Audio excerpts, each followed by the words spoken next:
سال اخیر ہجرت الوداع اختتام فرض نبوت ذی الحجہ 10 ہجری بمطابق فروری 632 عیسوی۔ اذا جاء نصر اللہ والفتح ورأیت الناس يدخلون فی دین اللہ افواجا فسبح بحمد ربک واستغفرہ انہ کان توابا۔ سورہ نصر۔ جب خدا کی مدد آ گئی اور مکہ فتح ہو چکا تو تو نے دیکھ لیا کہ لوگ خدا کے دین میں فوج کی فوج داخل ہو رہے ہیں، تو خدا کی حمد کی تسبیح پڑھ اور استغفار کر، بے شک خدا توبہ قبول کرنے والا ہے۔ بظاہر یہ خیال ہوتا ہے کہ نصرت اور فتح کے مقابلے میں شکر کی ہدایت ہونی چاہیے تھی، تسبیح اور استغفار کو فتح سے کیا مناسبت ہے؟ اسی بنا پر ایک صحبت میں حضرت عمر رضی اللہ عنہ نے صحابہ رضی اللہ عنہم سے اس آیت کے معنی پوچھے۔ لوگوں نے مختلف معنی بتائے۔ حضرت عمر نے عبداللہ بن عباس کی طرف دیکھا، وہ کم سن تھے اور جواب دیتے جھجکتے تھے۔ حضرت عمر نے ان کی ڈھارس بندھائی تو انہوں نے کہا، یہ آیت حضرت صلی اللہ علیہ وآلہ وسلم کے قرب وفات کا اعلان کرتی ہے کہ استغفار موت کے لیے مخصوص ہے۔ اس صورت کے نازل ہونے کے بعد آپ صلی اللہ علیہ وآلہ وسلم کو معلوم ہو گیا تھا کہ رحلت کا زمانہ قریب آ گیا ہے، اس لیے اب ضرورت تھی کہ تمام دنیا کے سامنے شریعت اور اخلاق کے تمام اصول اساسی کا مجمع عام میں اعلان کر دیا جائے۔ آپ صلی اللہ علیہ وآلہ وسلم نے ہجرت کے زمانے سے اب تک فریضہ حج ادا نہیں فرمایا تھا۔ ایک مدت تک تو قریش سد راہ رہے، صلح حدیبیہ کے بعد موقع ملا، لیکن مسالے اس کے متقاضی تھے کہ یہ فرض سب سے آخر میں ادا کیا جائے۔ بہرحال ذی القعدہ میں اعلان ہوا کہ حضرت صلی اللہ علیہ وآلہ وسلم حج کے ارادے سے مکہ تشریف لے جا رہے ہیں۔ یہ خبر دفتن پھیل گئی اور شرف ہم رکابی کے لیے تمام عرب امنڈ آیا۔ سنیچر کے دن ذی القعدہ کی 26 تاریخ کو آپ صلی اللہ علیہ وآلہ وسلم نے غسل فرمایا اور چادر اور تہمت باندھی۔ نماز ظہر کے بعد مدینہ سے باہر نکلے اور تمام ازواج مطہرات کو ساتھ چلنے کا حکم دیا۔ مدینہ سے 6 میل کے فاصلے پر ذوالحلیفہ ایک مقام ہے جو مدینہ کی میقات ہے۔ یہاں پہنچ کر شب بھر اقامت فرمائی اور دوسرے دن دوبارہ غسل فرمایا۔ حضرت عائشہ رضی اللہ عنہا نے اپنے ہاتھ سے آپ کے جسم مبارک میں عطر ملا۔ اس کے بعد آپ نے 2 رکعت نماز ادا کی، پھر قصوہ پر سوار ہو کر احرام باندھا اور بلند آواز سے یہ الفاظ کہے، لبیک اللہم لبیک لا شریک لک لبیک ان الحمد والنعمت لک والملک لا شریک لک۔ اے خدا ہم تیرے سامنے حاضر ہیں، اے خدا تیرا کوئی شریک نہیں، ہم حاضر ہیں، تعریف اور نعمت سب تیری ہی ہے اور سلطنت میں تیرا کوئی شریک نہیں۔ حضرت جابر رضی اللہ عنہ جو اس حدیث کے راوی ہیں، ان کا بیان ہے کہ میں نے نظر اٹھا کر دیکھا تو آگے پیچھے دائیں بائیں جہاں تک نظر کام کرتی تھی آدمیوں کا جنگل نظر آتا تھا۔ کم و بیش 1 لاکھ مسلمان شریک حج تھے۔ آپ صلی اللہ علیہ وآلہ وسلم جب لبیک فرماتے تھے تو ہر طرف سے اسی صدائے غلغلہ انگیز کی آواز باز گشت آتی تھی اور تمام دشت و جبل گونج اٹھتے تھے۔ فتح مکہ میں آپ نے جن منازل میں نماز ادا کی تھی وہاں برکت کے خیال سے لوگوں نے مسجدیں بنا لی تھیں۔ نبی صلی اللہ علیہ وآلہ وسلم ان مساجد میں نماز ادا کرتے جاتے تھے۔ صرف پہنچ کر غسل فرمایا۔ دوسرے دن اتوار کے روز ذی الحجہ کی 4 تاریخ کو صبح کے وقت مکہ معظمہ میں داخل ہوئے۔ مدینہ سے مکہ تک کا یہ سفر 9 دن میں طے ہوا۔ خاندان ہاشم کے لڑکوں نے آمد کی خبر سنی تو خوشی سے باہر نکل آئے۔ آپ صلی اللہ علیہ وآلہ وسلم نے فرط محبت سے اونٹ پر کسی کو آگے اور کسی کو پیچھے بٹھا لیا۔ کعبہ نظر پڑا تو فرمایا کہ اے خدا اس گھر کو اور زیادہ عزت اور شرف دے۔ پھر کعبہ کا طواف کیا۔ طواف سے فارغ ہو کر مقام ابراہیم میں 2 گانا ادا کیا اور یہ آیت پڑھی، وَاتَّخِذُوا مِن مَّقَامِ إِبْرَاهِيمَ مُصَلًّى۔ سورہ بقرہ۔ اور مقام ابراہیم کو سجدہ گاہ بناؤ۔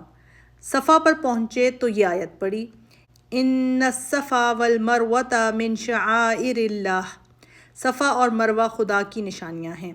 یہاں سے کعبہ نظر آیا تو یہ الفاظ فرمائے، لا الہ الا اللہ وحدہ لا شریک لہ لہ الملک ولہ الحمد یحیی ویمیت وہو علی کل شیء قدیر۔ خدا کے سوا کوئی خدا نہیں، اس کا کوئی شریک نہیں، اس کے لیے سلطنت اور ملک اور حمد ہے، وہ مارتا اور جلاتا ہے اور وہ تمام چیزوں پر قادر ہے۔ کوئی خدا نہیں مگر وہ اکیلا خدا، اس نے اپنا وعدہ پورا کیا اور اپنے بندے کی مدد کی اور اکیلے تمام قبائل کو شکست دی۔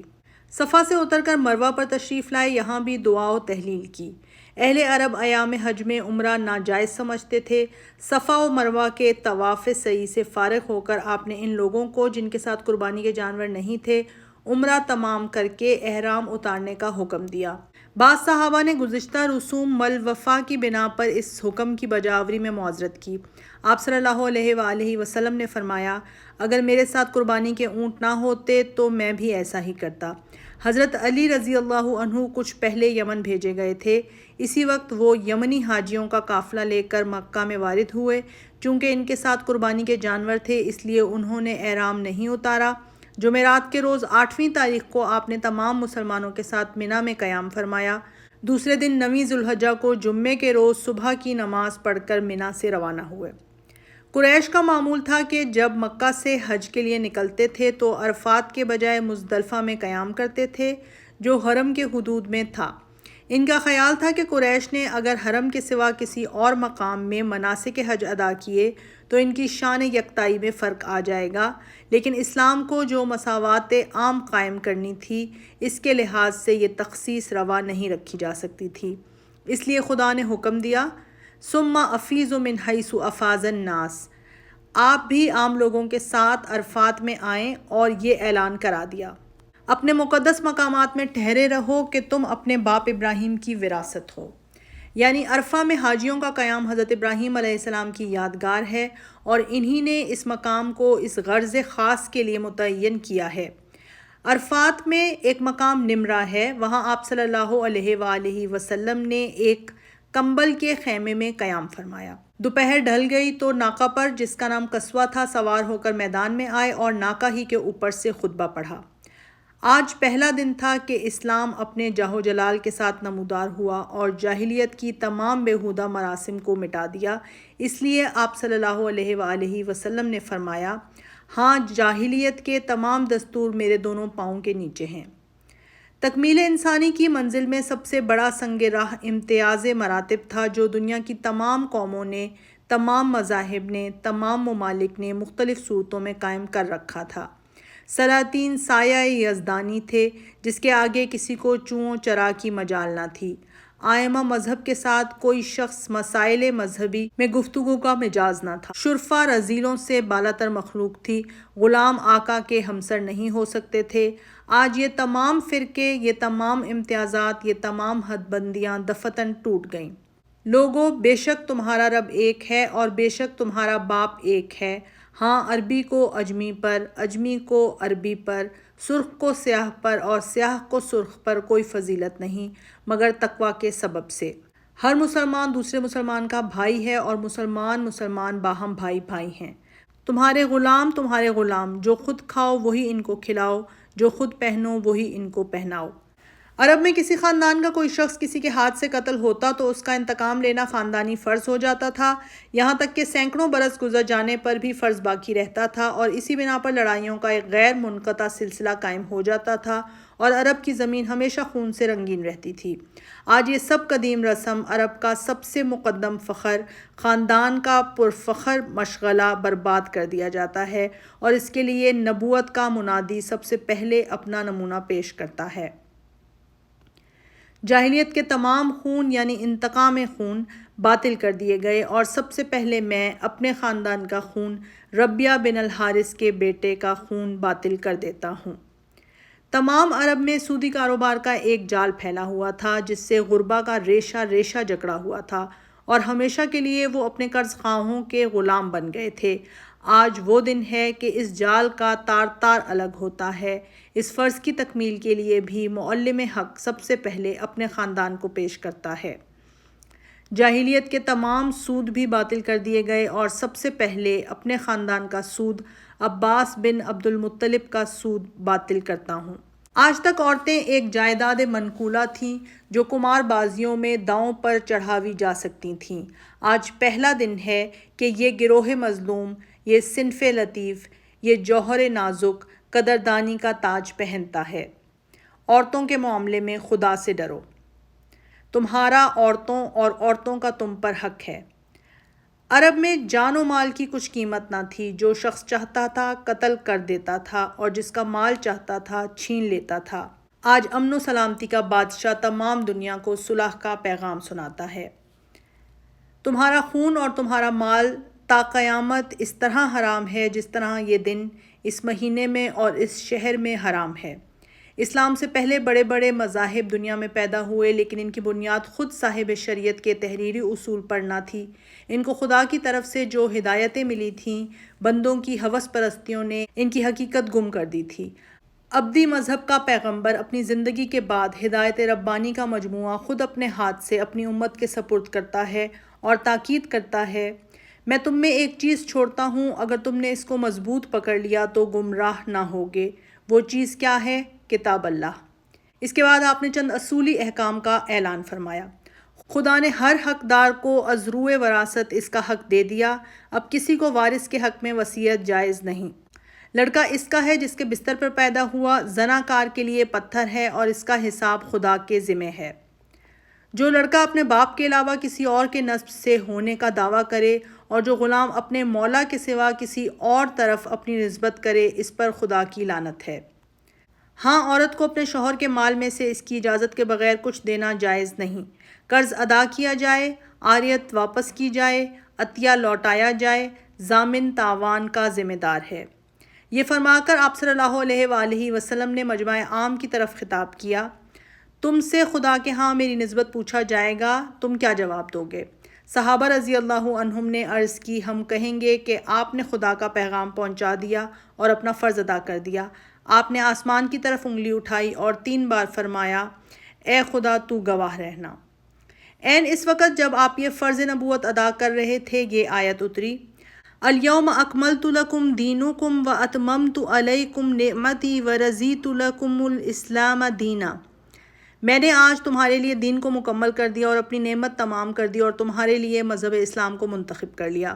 نہایت حیرت انگیز اور عبرت خیز منظر یہ تھا کہ شہنشاہ عالم جس وقت لاکھوں آدمیوں کے مجمع میں فرمان ربانی کا اعلان کر رہا تھا، اس کے تخت شہنشاہی کا مسند و بالین، کجاوا اور عرق گیر 1 روپیہ سے زیادہ قیمت کا نہ تھا۔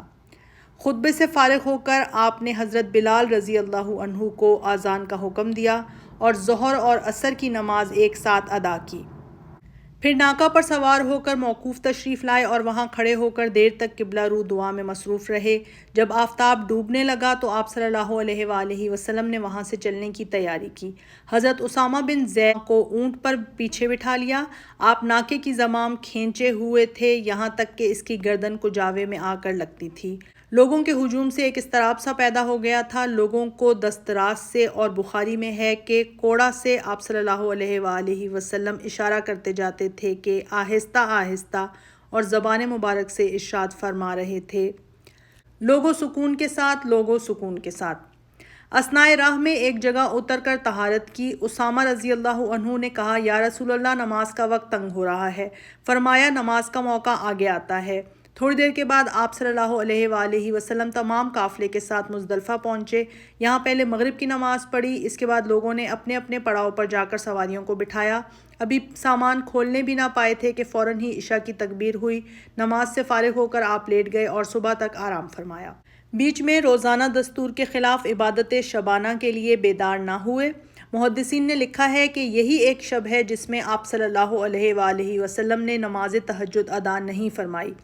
صبح سویرے اٹھ کر باجماعت فجر کی نماز پڑھی۔ کفار قریش مزدلفہ سے اس وقت کچھ کرتے تھے جب آفتاب پورا نکل آتا تھا اور آس پاس کے پہاڑوں کی چوٹیوں پر دھوپ چمکنے لگتی تھی۔ اس وقت بآواز بلند کہتے تھے کہ کوہ صبیر دھوپ سے چمک جا۔ نبی صلی اللہ علیہ وآلہ وسلم نے اس رسم کے ابطال کے لیے سورج نکلنے سے پہلے یہاں سے کوچ فرمایا۔ یہ ذی الحجہ کی 10ویں تاریخ اور سنیچر کا دن تھا۔ فضل رضی اللہ عنہ بن عباس آپ کے برادر امزاد ناقہ پر ساتھ تھے۔ اہل حاجت دائیں بائیں حج کے مسائل دریافت کرنے آ رہے تھے۔ آپ صلی اللہ علیہ وآلہ وسلم جواب دیتے تھے اور زور زور سے مناسک حج کی تعلیم دیتے جاتے تھے۔ وادی محصر کے راستے سے آپ جمرہ کے پاس آئے۔ ابن عباس رضی اللہ عنہ سے جو اس وقت کم سن تھے فرمایا مجھے کنکریاں چن کر دو۔ آپ نے کنکریاں پھینکیں اور لوگوں کو خطاب کر کے ارشاد فرمایا مذہب میں غلو اور مبالغے سے بچو کیونکہ تم سے پہلی قومیں اسی سے برباد ہوئیں۔ اسی اثنا میں آپ یہ بھی فرماتے حج کے مسائل سیکھ لو، میں نہیں جانتا شاید کہ اس کے بعد مجھے دوسرے حج کی نوبت نہ آئے۔ یہاں سے فارغ ہو کر مینا کے میدان میں تشریف لائے اور دائیں بائیں آگے پیچھے تقریباً 1,00,000 مسلمانوں کا مجمع تھا۔ مہاجرین قبلہ کے داہنے، انصار بائیں اور بیچ میں عام مسلمانوں کی صفیں تھیں۔ آپ صلی اللہ علیہ وآلہ وسلم ناقہ پر سوار تھے۔ حضرت بلال رضی اللہ عنہ کے ہاتھ میں ناقہ کی مہار تھی۔ حضرت اسامہ رضی اللہ عنہ بن زید پیچھے پیچھے کپڑا تان کر سایہ کیے ہوئے تھے۔ آپ نے نظر اٹھا کر اس عظیم الشان مجمع کی طرف دیکھا تو فرائض نبوت کے 23 سالہ نتائج نگاہوں کے سامنے تھے۔ زمین سے آسمان تک قبول و اعتراف حق کا نور ذوفشاں تھا۔ دیوان قضاء میں انبیاء سابقین کے فرائض تبلیغ کے کارناموں پر ختم رسالت کی مہر ثبت ہو رہی تھی اور دنیا اپنی تخلیق کے لاکھوں برس کے بعد دین فطرت کی تکمیل کا مژدہ کائنات کے ذرہ ذرہ کی زبان سے سن رہی تھی۔ عین اسی عالم میں زبان حق محمد رسول اللہ صلی اللہ علیہ وآلہ وسلم کے کام و دہن میں زمزمہ پرواز اٹھی۔ اب ایک نئی شریعت، ایک نئے نظام اور ایک نئے عالم کا آغاز تھا۔ اس بنا پر ارشاد فرمایا ابتدا میں خدا نے جب آسمان و زمین کو پیدا کیا تھا زمانہ پھر پھرا کے آج پھر اسی نقطے پر آ گیا۔ ابراہیم خلیل کے طریقے عبادت حج کا موسم اپنی جگہ سے ہٹ گیا تھا۔ اس کا سبب یہ ہے کہ اس زمانے میں کسی قسم کی خون ریزی جائز نہیں تھی، اس لیے عربوں کے خون آشام جذبات ہیلا جنگ کے لیے اس کو کبھی گھٹا کبھی بڑھا دیتے تھے۔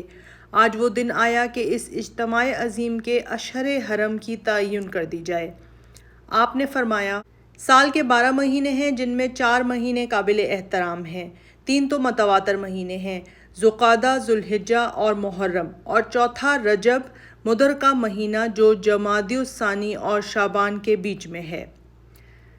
دنیا میں عدل و انصاف اور جور و ستم کا محور صرف 3 چیزیں ہیں، جان، مال اور آبرو۔ حضرت صلی اللہ علیہ وآلہ وسلم کل کے خطبے میں گو ان کے متعلق ارشاد فرما چکے تھے، لیکن عرب کے صدیوں کے زنگ دور کرنے کے لیے مکرر تاکید کی ضرورت تھی۔ آج آپ نے اس کے لیے عجیب بلیغ انداز اختیار فرمایا۔ لوگوں سے مخاطب ہو کر پوچھا کچھ معلوم ہے آج کون سا دن ہے؟ لوگوں نے عرض کی کہ خدا اور اس کے رسول کو زیادہ علم ہے۔ آپ صلی اللہ علیہ وآلہ وسلم دیر تک چپ رہے۔ لوگ سمجھے کہ شاید آپ اس دن کا کوئی اور نام رکھیں گے۔ دیر تک سکوت کے بعد فرمایا کیا آج قربانی کا دن نہیں ہے؟ لوگوں نے کہا ہاں بے شک ہے۔ پھر ارشاد ہوا یہ کون سا مہینہ ہے؟ لوگوں نے پھر اسی طریقے سے جواب دیا۔ آپ نے پھر دیر تک سکوت کیا اور فرمایا کیا یہ ذوالحجہ کا مہینہ نہیں ہے؟ لوگوں نے کہا ہاں بے شک ہے۔ پھر فرمایا یہ کون سا شہر ہے؟ لوگوں نے بدستور جواب دیا۔ آپ نے اسی طرح دیر تک سکوت کے بعد فرمایا کیا یہ بلدۃ الحرام نہیں ہے؟ لوگوں نے عرض کی ہاں بے شک ہے۔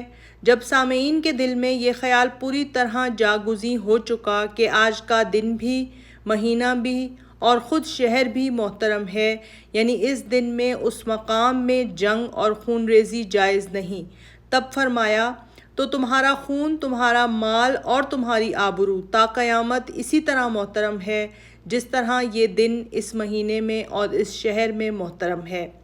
قوموں کی بربادی ہمیشہ آپس کے جنگ و جدال اور باہمی خون ریزی کا نتیجہ رہی ہے۔ وہ پیغمبر جو ایک لازوال قومیت کا بانی بن کر آیا تھا، اس نے اپنے پیرووں سے بآواز بلند کہا ہاں میرے بعد گمراہ نہ ہو جانا کہ خود ایک دوسرے کی گردن مارنے لگو۔ تم کو خدا کے سامنے حاضر ہونا پڑے گا اور وہ تم سے تمہارے اعمال کی باز پرس کرے گا۔ ظلم و ستم کا ایک عالمگیر پہلو یہ تھا کہ اگر خاندان میں کسی ایک شخص سے کوئی گناہ سرزد ہوتا تو اس خاندان کا ہر شخص اس جرم کا قانونی مجرم سمجھا جاتا تھا اور اکثر اصلی مجرم کے روپوش یا فرار ہو جانے کی صورت میں بادشاہ کا اس خاندان سے جس پر قابو چلتا تھا اس کو سزا دیتا تھا۔ باپ کے جرم میں بیٹے کو سولی دی جاتی تھی اور بیٹے کے جرم کا خمیازہ باپ کو اٹھانا پڑتا تھا۔ یہ سخت ظالمانہ قانون تھا جو مدت سے دنیا میں حکمران تھا۔ اگرچہ قرآن مجید نے لا تزر وازراتن وزرا اخرى کے وسیع قانون کی روح سے اس ظلم کی ہمیشہ کے لیے بےخنی کر دی تھی، لیکن اس وقت جب دنیا کا آخری پیغمبر ایک نیا نظام سیاست ترتیب دے رہا تھا، اس اصول کو فراموش نہیں کر سکتا تھا۔ آپ نے فرمایا، ہاں مجرم اپنے جرم کا ذمہ دار ہے، ہاں باپ کے جرم کا ذمہ دار بیٹا نہیں اور بیٹے کے جرم کا جواب دہ باپ نہیں۔ عرب کی بدامنی اور نظام ملک کی بے ترتیبی کا ایک بڑا سبب یہ تھا کہ ہر شخص اپنی خداوندی کا آپ مدعی تھا اور دوسرے کی ماتحتی اور فرمانبرداری کو اپنے لیے ننگ اور عار جانتا تھا۔ ارشاد ہوا، اگر کوئی حبشی بینی بریدہ غلام بھی تمہارا امیر ہو اور وہ تم کو خدا کی کتاب کے مطابق لے چلے تو اس کی اطاعت اور فرمانبرداری کرو۔ ریگستان عرب کا ذرہ ذرہ اس وقت اسلام کے نور سے منور ہو چکا تھا اور خانہ کعبہ ہمیشہ کے لیے ملت ابراہیم کا مرکز بن چکا تھا اور فتنہ پردازانہ قوتیں پامال ہو چکی تھیں۔ اس بنا پر آپ صلی اللہ علیہ وآلہ وسلم نے ارشاد فرمایا، ہاں شیطان اس بات سے مایوس ہو چکا کہ اب تمہارے اس شہر میں اس کی پرستش قیامت تک نہ کی جائے گی، لیکن البتہ چھوٹی چھوٹی باتوں میں اس کی پیروی کرو گے اور وہ اس پر خوش ہوگا۔ سب سے آخر میں آپ نے اسلام کے فرائض اولین یاد دلائے، اپنے پروردگار کو پوجو، 5 وقت کی نماز پڑھو، مہینے کے روزے رکھا کرو اور میرے احکام کی اطاعت کرو، خدا کی جنت میں داخل ہو جاؤ گے۔ یہ فرما کر آپ نے مجمع کی طرف اشارہ کیا اور فرمایا، کیوں میں نے پیغام خداوندی سنا دیا؟ سب بول اٹھے ہاں۔ فرمایا، اے خدا تو گواہ رہنا۔ پھر لوگوں کی طرف مخاطب ہو کر فرمایا، جو لوگ اس وقت موجود ہیں وہ ان کو سنا دیں جو موجود نہیں۔ خطبے کے اختتام پر آپ صلی اللہ علیہ وآلہ وسلم نے تمام مسلمانوں کو الوداع کہا۔ اس کے بعد آپ قربان گاہ کی طرف تشریف لے گئے اور فرمایا کہ قربانی کے لیے منا کی کچھ تخصیص نہیں ہے، بلکہ منا اور مکہ کی ایک ایک گلی میں قربانی ہو سکتی ہے۔ آپ کے ساتھ قربانی کے 100 اونٹ تھے، کچھ تو آپ صلی اللہ علیہ وآلہ وسلم نے خود اپنے ہاتھ سے ذبح کیے اور باقی حضرت علی رضی اللہ عنہ کے سپرد کر دیے کہ وہ ذبح کریں، اور حکم دیا کہ گوشت پوست جو کچھ ہو سب خیرات کر دیا جائے، یہاں تک کہ قصاب کی مزدوری بھی اس سے ادا نہ کی جائے، الگ سے دی جائے۔ قربانی سے فارغ ہو کر آپ نے معمر رضی اللہ عنہ بن عبداللہ کو بلوایا اور سر کے بال منڈوائے اور فرط محبت سے کچھ بال خود اپنے دست مبارک سے ابو طلحہ رضی اللہ عنہ انصاری اور ان کی بیوی ام سلیم اور بعض ان لوگوں کو جو پاس بیٹھے تھے عنایت فرمائے، اور باقی ابو طلحہ رضی اللہ عنہ نے اپنے ہاتھ سے تمام مسلمانوں میں ایک ایک دو دو کر کے تقسیم کر دیے۔ اس کے بعد آپ مکہ معظمہ تشریف لائے، خانہ کعبہ کا طواف کیا، اس سے فارغ ہو کر چاہ زمزم کے پاس آئے۔ چاہ زمزم سے حاجیوں کو پانی پلانے کی خدمت خاندان عبد المطلب سے متعلق تھی، چنانچہ اس وقت اسی خاندان کے لوگ پانی نکال نکال کر لوگوں کو پلا رہے تھے۔ آپ نے فرمایا، یا بنی عبد المطلب، اگر مجھے یہ خوف نہ ہوتا کہ مجھ کو ایسا کرتے دیکھ کر اور لوگ بھی تمہارے ہاتھ سے ڈول چھین کر خود اپنے ہاتھ سے پانی نکال کر پئیں گے تو میں خود اپنے ہاتھ سے پانی نکال کر پیتا۔ حضرت عباس رضی اللہ عنہ نے ڈول میں سے پانی نکال کر پیش کیا، آپ نے قبلہ رخ ہو کر کھڑے کھڑے پانی پیا، پھر یہاں سے منا واپس تشریف لے گئے اور وہیں نماز ظہر ادا فرمائی۔ بقیہ ایام تشریق یعنی 12 ذی الحجہ تک آپ نے مستقل اقامت منا ہی میں فرمائی۔ ہر روز زوال کے بعد رمی جماعت کی غرض سے تشریف لے جاتے اور پھر واپس آ جاتے۔ ابو داؤد باب الخطبہ منا میں ایک حدیث ہے جس سے معلوم ہوتا ہے کہ آپ نے 12 ذی الحجہ کو بھی منا میں ایک خطبہ دیا تھا، جس کے الفاظ مختصراً وہی ہیں جو پہلے خطبوں میں گزر چکے ہیں۔ 13 ذی الحجہ کو سہشنبہ کے دن زوال کے بعد آپ نے یہاں سے نکل کر وادی محصب میں قیام کیا اور شب کو اسی مقام پر آرام فرمایا۔ پچھلے پہر اٹھ کر مکہ معظمہ تشریف لے گئے اور خانہ کعبہ کا آخری طواف کر کے وہیں صبح کی نماز ادا کی۔ اس کے بعد قافلہ اسی وقت اپنے اپنے مقام کو روانہ ہو گیا اور آپ نے مہاجرین و انصار کے ساتھ مدینہ کی طرف مراجعت فرمائی۔ راہ میں ایک مقام خم پڑا جو جحفہ سے 3 میل پر ہے، یہاں ایک تالاب ہے، عربی میں تالاب کو غدیر کہتے ہیں اور اس لیے اس مقام کا نام عام روایتوں میں غدیر خم آتا ہے۔ آپ نے یہاں تمام صحابہ رضی اللہ عنہم کو جمع کر کے ایک مختصر سا خطبہ دیا۔ حمد و ثنا کے بعد اے لوگو، میں بھی بشر ہوں، ممکن ہے کہ خدا کا فرشتہ جلد آ جائے اور مجھے قبول کرنا پڑے، یعنی موت۔ میں تمہارے درمیان دو بھاری چیزیں چھوڑتا ہوں، ایک خدا کی کتاب جس کے اندر ہدایت اور روشنی ہے، خدا کی کتاب کو مضبوطی سے پکڑو، اور دوسری چیز میرے اہل بیت ہیں، میں اپنے اہل بیت کے بارے میں تمہیں خدا کو یاد دلاتا ہوں۔ آخری جملے کو آپ نے 3 دفعہ مکرر فرمایا۔ یہ صحیح مسلم مناقب حضرت علی رضی اللہ عنہ کی روایت ہے۔ نسائی، مسند امام احمد، ترمذی، طبرانی، طبری، حاکم وغیرہ میں کچھ اور فقرے بھی ہیں جن میں حضرت علی رضی اللہ عنہ کی منقبت ظاہر کی گئی ہے۔ ان روایتوں میں ایک فقرہ اکثر مشترک ہے۔ من کنت مولا فعلی مولا، اللہم وال من والہ وعاد من عادہ۔ جس کو میں محبوب ہوں، علی بھی اس کو محبوب ہونا چاہیے۔ الہی جو علی سے محبت رکھے اس سے تو بھی محبت رکھ، اور جو علی سے عداوت رکھے اس سے تو بھی عداوت رکھ۔ احادیث میں خاص یہ تصریح نہیں کہ ان الفاظ کے کہنے کی ضرورت کیا پیش آئی۔ بخاری میں ہے کہ اسی زمانے میں حضرت علی رضی اللہ عنہ یمن بھیجے گئے تھے، جہاں سے واپس آ کر وہ حج میں شامل ہوئے تھے۔ یمن میں انہوں نے اپنے اختیار سے ایک ایسا واقعہ کیا تھا جس کو ان کے ہمراہیوں نے پسند نہیں کیا۔ ان میں سے ایک صاحب نے آ کر رسول اللہ صلی اللہ علیہ وآلہ وسلم سے شکایت کی۔ آپ نے فرمایا علی کو اس سے زیادہ کا حق تھا۔ عجب نہیں کہ اسی قسم کے شکوک رفع کرنے کے لیے اس موقع پر آپ نے یہ الفاظ فرمائے۔ مدینہ کے قریب پہنچ کر ذوالحلیفہ میں شب بسر کی۔ صبح کے وقت ایک طرف سے آفتاب نکلا اور دوسری طرف کو قبہ نبوی مدینہ منورہ میں داخل ہوا۔ سواد مدینہ پر نظر پڑی تو یہ الفاظ فرمائے: اللہ اکبر، لا الہ الا اللہ وحدہ لا شریک لہ، لہ الملک ولہ الحمد وہو علی کل شیء قدیر، آئبون طائبون عابدون ساجدون لربنا حامدون، صدق اللہ وعدہ ونصر عبدہ وہزم الاحزاب وحدہ۔